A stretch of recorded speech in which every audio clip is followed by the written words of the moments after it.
In the part B of the same question, we have to now justify these two given situations and justify how they can be true under the given situation. The three bodies, moon A, moon B, and the planet, they're all aligned along a line. Okay. And these two conditions have been given to us, and we have to justify if they can be true and under what circumstances. The first part here says justify why the magnitude of the net force exerted on moon A could be larger than the magnitude of net force exerted on moon B. So this part we can understand better once we actually quantify the forces, right? But I'll just again make the free body diagram of moon A and moon B. So if I talk about moon A here, this is being pulled by moon B in this direction and is also being pulled by the planet in this direction, in the same direction, the force due to the planet. This is the total force on the moon A, right? If I now talk about the moon B, moon B is also being acted on by two forces. One is the pull of the planet, Fp prime, let's say. It need not be equal to this Ft, right?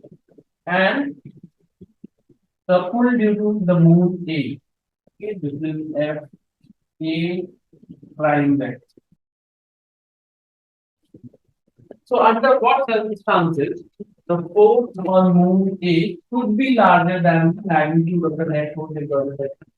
So it can happen, right? When the total force here on this one on moon A is Fp plus Fp, when the sum of these two forces are more than the net, because the two forces are in different directions for the moon B here. The net will be obtained by subtracting them.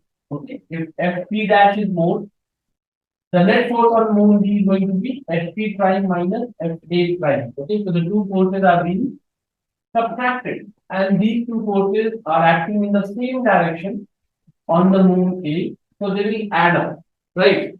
So if the sum of these two forces are more than the net of these two forces, Fp prime minus Fa prime, under that condition, the force on the moon A is going to be more.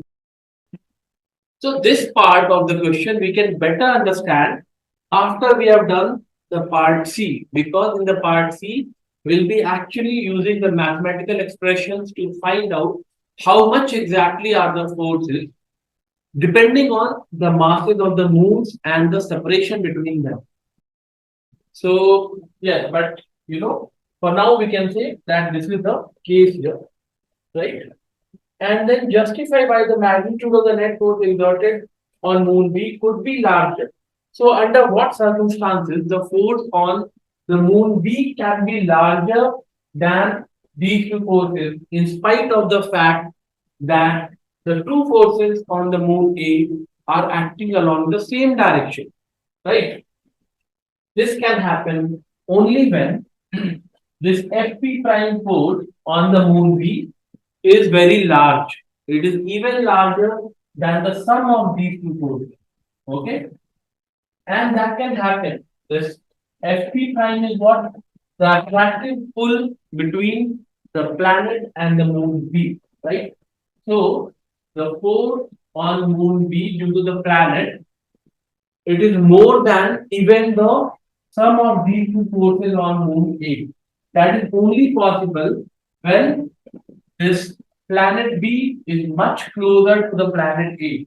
That means this RB is smaller, which is much smaller, so that Fp prime, because in the expression we have G m1 m2 upon the separation between the two bodies.